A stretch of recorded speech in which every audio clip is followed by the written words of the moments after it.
Manga ini menceritakan perjalanan sebuah boneka yang membawa pesan terakhir dari ayahnya tentang cinta, kehilangan, dan harapan yang tak pernah padam. Cerita ini dimulai dari seorang pria pengrajin boneka. Saat usianya 27 tahun, ia tenggelam dalam pekerjaannya, terlalu sibuk sampai tak lagi mempedulikan keluarganya. Pertengkaran pun jadi hal biasa di rumah itu, hingga akhirnya istri dan anaknya memilih untuk pergi. Kini yang tersisa hanyalah ruang kerja kosong dan hati yang hampa. Untuk mengusir sepinya, ia membuat satu boneka lagi. Tapi kali ini ia menuangkan seluruh kenangan dan perasaannya ke dalam karya itu. Dan disitulah keajaiban terjadi. Boneka itu hidup. Ia menamainya Amy, nama yang sama yang ia berikan kepada anak perempuannya. Amy bukanlah boneka biasa. Hatinya lembut, penuh rasa ingin tahu, dan selalu berusaha memahami dunia di sekitarnya. Ia sangat menyayangi ayahnya. Setiap malam, ia duduk diam, mendengarkan dongeng dengan mata berbinar. Dan setiap kali lengannya putus, ayahnya selalu memperbaikinya tanpa keluh. Setiap bajunya kotor, ayahnya mencucinya dengan sabar. Namun, di balik semua momen hangat itu, Amy menyimpan rasa cemas.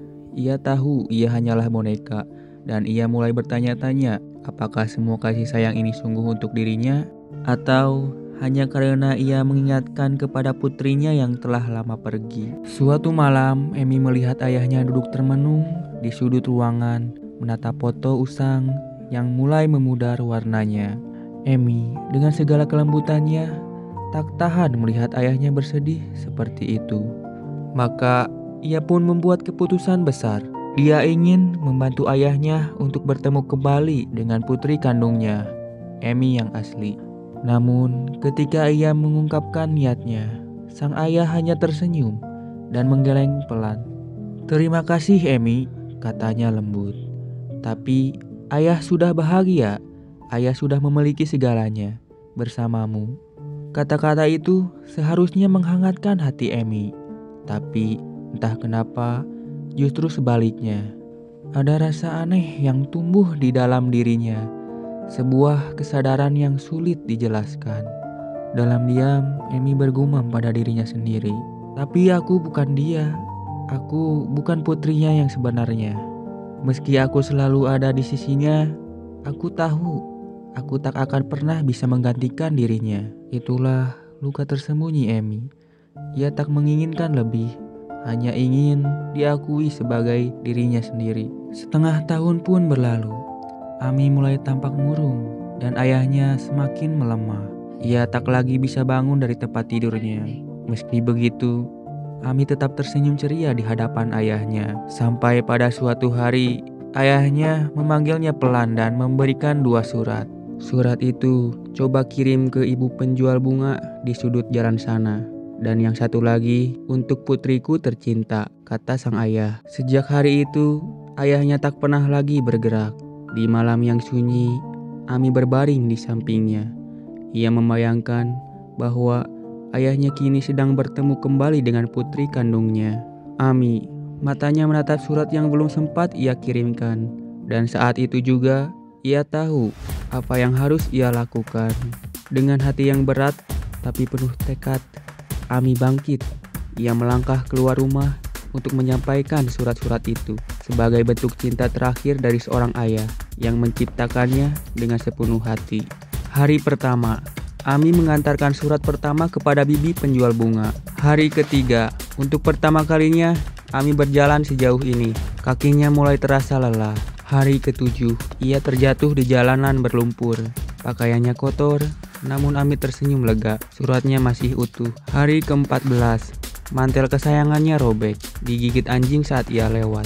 Itu adalah hadiah ulang tahun dari ayahnya. Malam itu, Amy menangis, tapi esoknya ia kembali berdiri. Hari ke-18, sepatu kanannya hilang entah kemana. Tubuhnya mulai terasa kaku dan usang, tapi langkahnya belum berhenti. Hari ke-27, Amy kembali terjatuh, tapi kali ini seorang wanita baik hati menemukannya dan membawanya naik mobil menuju kota. Hari ke-32, lengan kanannya putus. Meski begitu, dia bersyukur bukan kakinya yang putus. Hari ke-37, akhirnya Ami sampai di rumah tempat yang dituju. Ia berdiri di depan pintu dengan tubuh lelah, mantel robek, dan tangan kanan yang tak lagi menempel. Tapi matanya menyala penuh dengan harapan. Ia ingin memberitahunya bahwa ada seorang ayah yang begitu mencintai dirinya. Karena badannya kecil, Ami harus pakai ranting buat nekan bel. Beberapa detik kemudian, pintu itu terbuka.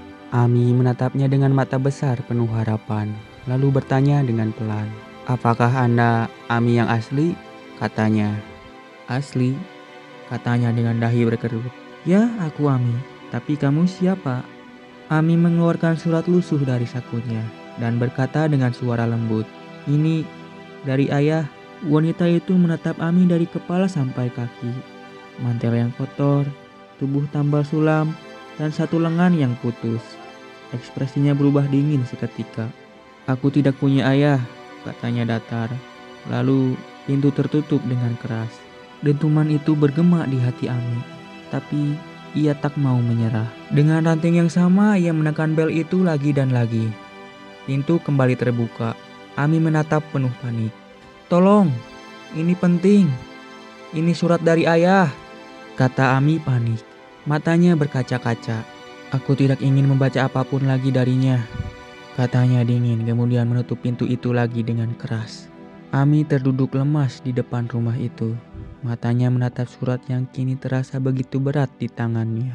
Ami berdiri mengusap air matanya. Suaranya pecah. Perlahan ia memanggil nama ayahnya. Tiba-tiba angin berhembus kencang. Ami terperanjat. Amplop di tangannya terbuka dan isi surat itu melayang di udara, lalu jatuh ke genangan air di tepi jalan. Tanpa pikir panjang, ia langsung mengambil surat itu. Tangannya gemetar, air matanya jatuh sama seperti tinta yang mulai luntur. Dulu, setiap kali Ami menangis, ayah akan selalu menenangkannya. Meski Ami tahu, ia bukan pengganti yang sempurna. Ia bukan Ami yang asli, tapi ayah tetap mencintainya setulus hati. Dan karena itulah, Ami hanya ingin satu hal, bukan pengakuan, bukan pelukan, tapi agar surat itu sampai, agar cinta ayah tak hilang begitu saja. Surat itu kini berantakan. Perlahan, ia membacanya dengan suara yang gemetar. "Untuk Ami, saat kau membaca ini, mungkin aku sudah tak ada lagi di dunia ini. Sudah 40 tahun berlalu, tapi tak satu hari pun aku melupakanmu. Kau adalah cahaya kecilku, datang ketika dunia terasa paling gelap. Ami, kau anak yang manis dan penuh kasih. Kau suka membuat repot, suka bertanya hal-hal aneh, tapi tiap detik bersamamu selalu penuh tawa dan hangat. Maafkan aku karena hanya bisa memberimu tubuh dari kain dan benang. Setiap kali aku melihat foto putri kandungku, aku berharap seandainya aku bisa menjadikanmu manusia sungguhan. Seandainya aku bisa memberimu kehidupan yang layak. Namun, walau dunia menganggapmu boneka, bagiku kau adalah putriku.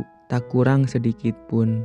Aku mencintaimu, Ami, putriku yang lain. Dan aku berdoa, semoga kau bahagia, bahkan setelah aku tiada. Ami menutup surat itu. Tangannya gemetar. Surat itu ia peluk erat.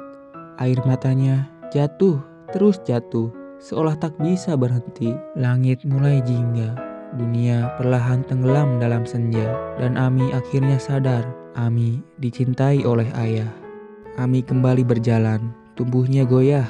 Kakinya nyaris tak bisa melangkah, tapi ia tetap berjalan. Sampai akhirnya hari ke-37, ia terjatuh. Kepalanya menyentuh tanah yang dingin.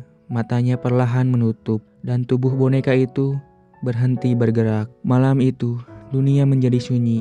Namun, di dalam tidurnya, Ami bermimpi. Sebuah mimpi yang sangat hangat. Mimpi yang paling indah yang pernah ia rasakan. Dalam mimpi itu, ayah tersenyum. Ia duduk di kursinya, memegang jarum dan benang seperti biasa. Dan Ami hanya bisa tersenyum, karena dalam mimpi itu, untuk pertama kalinya, ia merasa utuh. Saat membuka mata, terdengar suara lembut dari seorang wanita yang berbicara kepadanya. Dia berkata, "Akhirnya kamu bangun juga." Mendengar itu, Ami langsung bertanya kalau ini ada di mana. Rupanya, wanita itu ternyata si bibi penjual bunga. Dia berkata ini ada di rumahnya. Beruntung, Ami ditemukan tepat saat hendak dibakar di tempat sampah. Si bibi penjual bunga itu berkata, surat yang Ami berikan dahulu bukan sekedar pesan biasa. Itu adalah permohonan dari ayahnya untuk menjaga Ami jika suatu saat terjadi sesuatu padanya. Sejak hari itu, bibi penjual bunga merawat Ami. Ia mengajari banyak hal tentang merangkai bunga, tentang rasa syukur, dan tentang harapan. Dia juga berkata bahwa ayah Ami kini berada di suatu tempat yang disebut surga. Meskipun Ami tidak bisa melihatnya, akan tetapi hati mereka akan tetap terhubung.